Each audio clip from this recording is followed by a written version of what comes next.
So anyway, we're going to get into some good game today. So today's topic, like I said, is called limiting your game.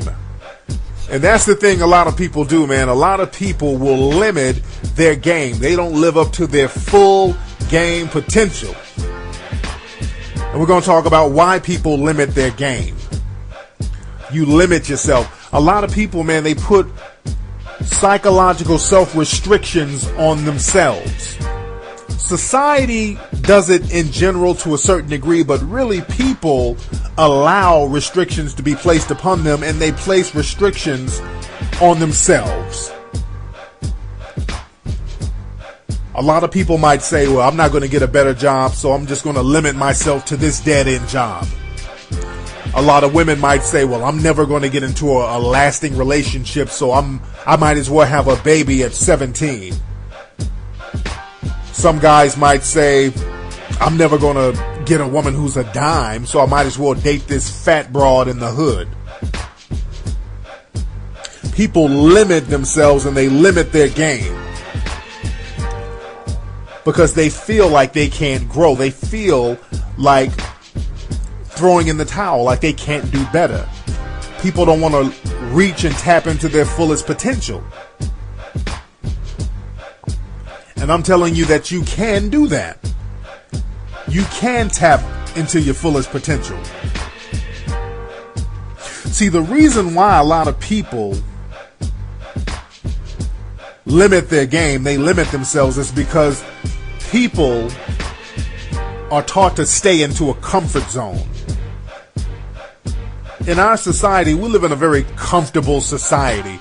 Everything is very comfortable and convenient. Everybody's in a comfort zone. And when you're in a comfort zone for so long, if you try to move,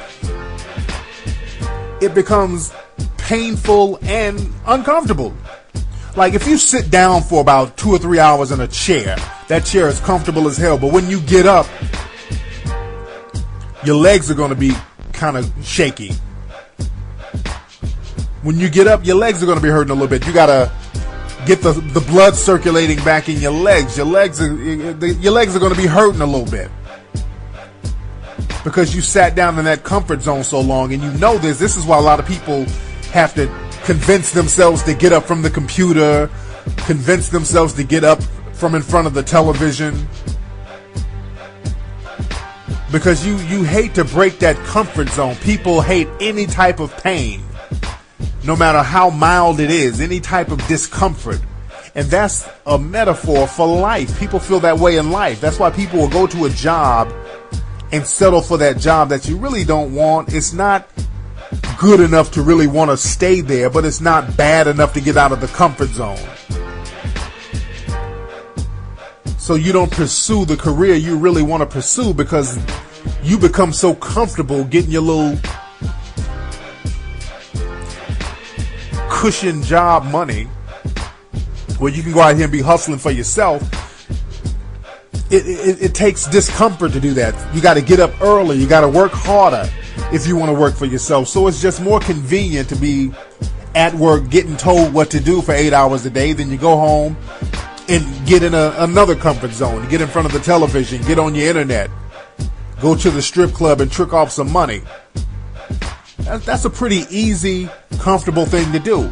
And with women, it's comfortable for like a hood rat to get on the county, get a little Section 8, have a kid, have niggas come bang her in and out all week. It's very comforting to do that. It takes a level of discomfort to get up sometimes and hustle for yourself. Make sure your game is crisp. Make sure your game is tight. A lot of times that becomes very uncomfortable. See, people have to learn how to stop being babies. See, we live in a society full of baby-ass people. And that's what the powers that be want. They want people to have that baby mentality. They want people to be very comfortable because when people are extremely comfortable, you can control them better. But you sacrifice limiting your game and limiting your fullest potential by staying in that comfort zone. It's like going to the gym. Sometimes, man, if you want to get a rock hard body, it's going to be uncomfortable. It has to be pain. You got to get that pain to feel results. Now, you can be comfortable and feel no pain and just be a fat ass or be sloppy. But like they say, no pain, no gain. One of the oldest cliches in the book. No pain, no gain. And if you don't have a tolerance for even minor temporary pain, you're not going to grow. Any type of growth means temporary discomfort. If your teeth grow, your gums are going to hurt. I mean, that's just life. People are so prone to avoid any kind of pain or discomfort. They go the extra mile to avoid that. And you limit yourself, man. You really, really limit yourself. You got to break that cycle. You have to break that mentality. And I'm talking about squares and hustlers, even with hustlers. A lot of people who are hustlers, all my hustlers out there, man, sometimes even if you have a successful hustle, you have to flip that and not limit yourself to that one hustle. Even if it is a successful hustle, you got to get up out the game sooner or later, right? Eventually, you got to get out the game. This is why you see people like Rick Ross, and I'm not talking about the rapper Rick Ross, I'm talking about the real Rick Ross, the drug dealer Rick Ross. People like Rick Ross and Frank Lucas, these people, went to prison even though they made millions and millions and millions of dollars in the drug game. What they did, they limited themselves to that one hustle, even though it was successful. If you put yourself in a position where you're that successful in the game, where you know your well-being is going to be in jeopardy, you got to break that comfort zone. It's very comforting to make millions of dollars like that, but you have to remember you're doing some illegal shit. So you have to flip that. You got to get out of that comfort zone, or at least move out of the place you've been hustling forever. If you're doing some stuff you're not supposed to do, even though you're successful at it, and you're doing it in the same spot year after year after year, you're putting yourself in jeopardy. Like the movie American Gangster about Frank Lucas, this guy should have got on the game when he was 20 million in. I mean, they said this guy made $200 million. After your first 5 million, you disappear somewhere and chill. I mean, you're not like Pablo Escobar. I mean, Pablo Escobar was making billions of dollars, but this dude was paying off and controlling governors and judges and, I mean, literally running a country from the underground. He was killing cops and killing lawyers and killing presidents. I mean, this guy was OG gangster. He had that kind of power. But if you just a nigga in Harlem selling dope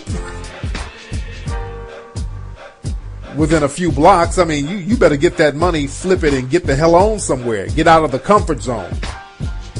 Don't limit yourself to that. Diversify, especially if you know your well-being might be in jeopardy. And that's why I've never figured that out about people like Freeway Rick. Freeway Rick was a legend out here in LA. Everybody knew who he was. He was bound to go down. If you're in a city and everybody knows you're a drug dealer, y'all remember back in the 80s, everybody knew Rick Ross.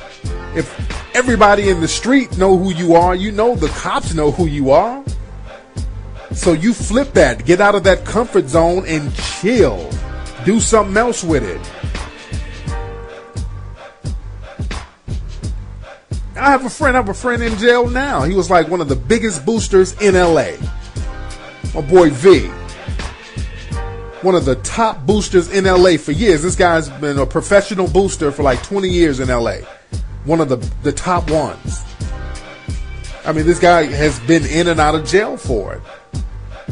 But I've always wondered, I always told him, I'm like, man, you made enough money doing this, man. Get out the game. I mean, this dude, I would go to his house and it's just clothes upon clothes upon clothes. Every designer, name brand you can name just sitting up in this dude's house. And it's the kind of cat who, would dress in all these clothes. I mean, he would have so many clothes and he would wear some of the shit and he would run out of shit to, run out of style. I mean, he would just try so many styles because he had so many clothes. He would come to the club with a silver glittery jacket. This dude would just run out of ideas and just start wearing all this shit he would buy. I mean, all the stuff that he would boost. One time we were at the club, and this dude showed up in the club with a suit jacket, and the suit jacket had a cape on it. I'm like, no, this nigga did not show up to the club with a cape on, looking like goddamn Magneto from X-Men. So he was just clearly bored with all the stuff he had. When you're just bored with the money and the clothes and all the stuff, that's when it's time to get out the game. You limit yourself. Don't limit yourself to just one hustle. Expand your mind. Grow. Don't accept a certain lot in life. Understand that you can get out of that comfort zone. And again, we treat people like babies, especially children now. You know, back in the day, you know, we used to go out, we used to kick it, we used to play outside. With kids now, they have Cartoon Network, you have Twitter. Kids are sitting in the house MySpacing and Facebooking all the time and Twittering. Kids don't go outside like they used to. You got the Disney Channel on 24 hours a day, so kids will sit in their room all day and be totally cool. You remember back in the day, being in your room was punishment. When they say go to your room, that was punishment. Now go to your room is like, thank you. That's the comfort zone. Kids in there, the kids on the computer, on their two-way.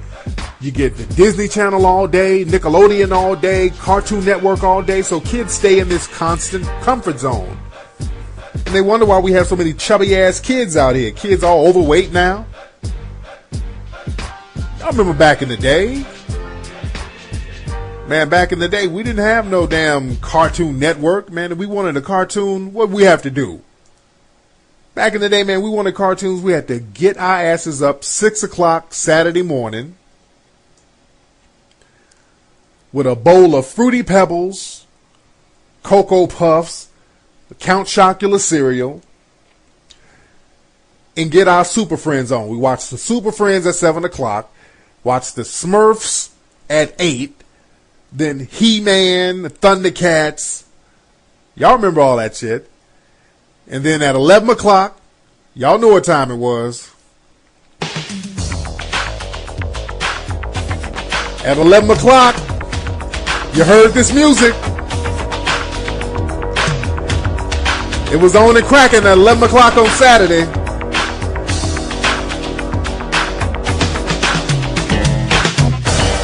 Soul Train, the hippest trip in America.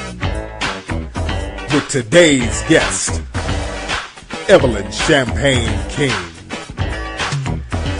DeBarge, and Frankie Beverly and Mays. Y'all remember that shit?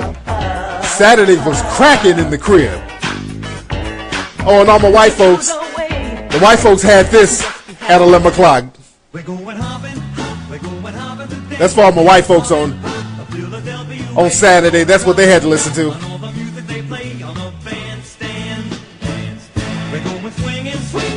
But anyway, but I digress. I goddamn digress. But like I said, man, we had to, back in the day, man, we had to go outside and we had to do kid shit.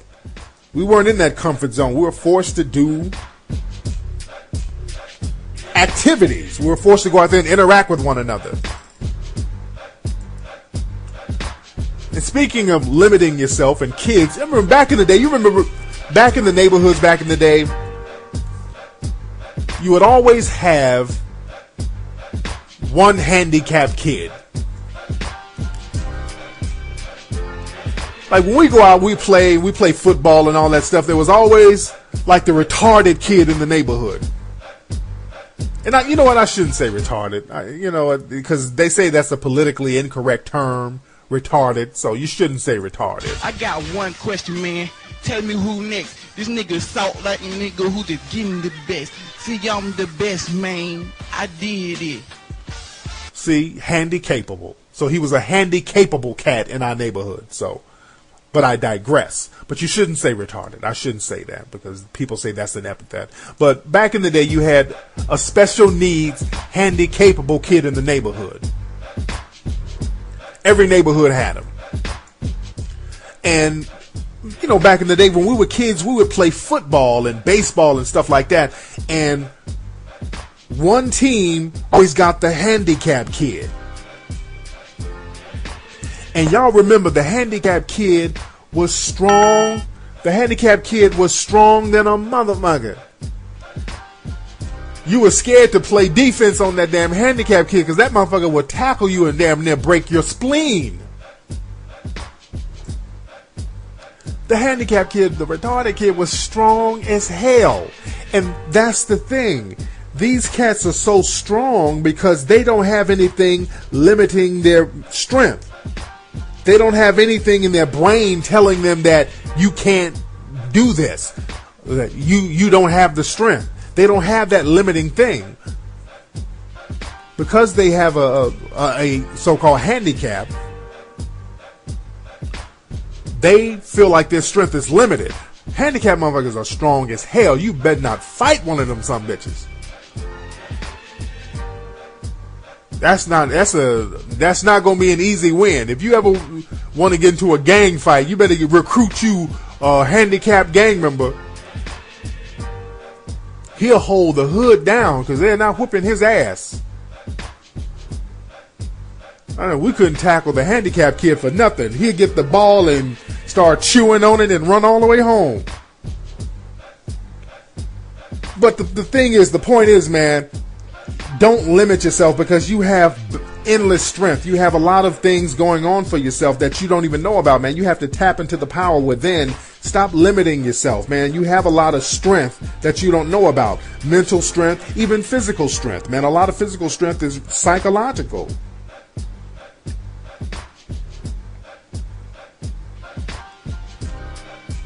Getting women and getting that good job, man, a lot of it is psychological. You put these limiting beliefs on yourself. I'm too old. I'm too broke. I don't look good enough. I'm too tall. I'm too short. Don't put those limiting beliefs on yourself, man. Do anything you feel like doing. And I hate to sound cliche. I don't want to sound like no after school special. But you take those limits off yourself, man. And I try to be living proof of that, man. I travel all over the world. I don't limit myself to anything. I try different things. My whole writing career was something that I just experimented with, and it took off.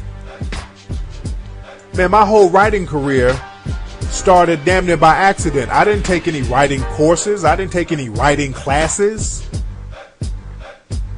None of that stuff. I just went to the store, got a bunch of pens and notebooks, and started writing out my thoughts and philosophies, and it took off from there, man. It just happened to be bestsellers. My books happened to be bestsellers. They just took off because I didn't have that limiting belief that I had to do this, I had to do that, I got to do this, I got to do that. Just do it. Just like Nike said back in the day, just do it. Certain things you just got to get off your ass. That's about 80% of the shit right there is getting off your ass doing it.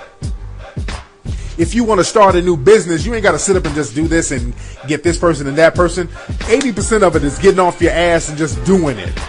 Stop talking about it. Stop limiting yourself. Well, I'm going to need this. I'm going to need a business license. You do all this stuff and you talk yourself out of certain things. Stop limiting yourself. Stop talking yourself out the game. Same thing with women. Fellas, you see a woman at the club, she's looking fly, you're talking yourself out of it. Oh, damn, she might have a dude. She looks stuck up. She with her homegirls. She might cuss me out. She might reject me. Stop talking yourself out of it. Stop limiting yourself. Go out there and put your game in. Go over there and put some game down on the girl. You want to fly a job? You want a better job? You want a better career? Go to the place and start spitting game. Who do I need to talk to about this position? Let a player intern for about a week so I can show you how thorough I am. and then put me on salary if you think I'm thorough and qualified for this position. That's how you got to spit. Don't be limiting yourself. Don't go in there, especially, and a lot of people will do this. You start making outlandish demands that's unwarranted. That's a defense mechanism. Like if you don't have any experience and you go into a job like, okay, I want $80,000 a year. You just saying some outlandish shit because you feel like you have nothing to lose. I'm not saying do that either. Be tactful about everything you do. Be tactful about everything you do. I'm sorry. But just don't limit yourself. You feel what I'm saying? Know that you can do anything you want to do. Anyway, man, that's been today's episode of the Mac Lessons Radio Show. I'm Tariq Elite. I'd like to thank everybody for tuning in.